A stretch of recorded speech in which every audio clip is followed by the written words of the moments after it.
कंटाळलास. खूप प्रयत्न करतोय, पण हवं तसं यश काय मिळेना. बरोबर ना? आता ही धावपळ सोडून कुठेतरी लांब निघून जावंसं वाटतंय ना? अजून किती दिवस सोसावं लागणार हेच तुझ्या डोक्यात कायम असतं. त्याच त्याच गोष्टींना पुरता कंटाळून गेलायस तू. मला माहितीये या वेदना आता तुला सहन होत नाहीये.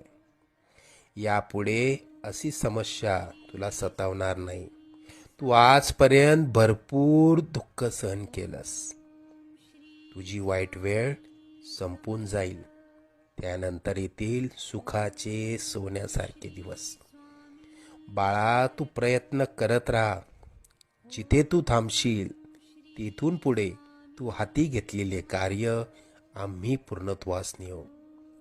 तू प्रयत्न करत राहा. यश तुझी वाट बघतय. तुला आजपर्यंत आम्ही अनेक संकटातनं तारलं. उद्या येणारं संकट कितीही बलाढ्य असलं तरी डगमगू नकोस. आम्ही सदैव तुझ्या आणि कुटुंबाच्या पाठीशी उभा राहू. तुला जेव्हा आमची गरज वाटेल मनापासून हाक मार, आम्ही नक्की येऊ. अरे, मायबाप मानतोस ना आम्हाला? मग तुला पैशांची गरज असेल तर सांग, पण कोणापुढे हात पसरू नकोस. आम्ही तशी आजपासून वेळच येऊ देणार नाही. लवकरच तुझ्या मनात असलेली इच्छा पूर्ण होऊन अक्कलकोटला येणं होईल.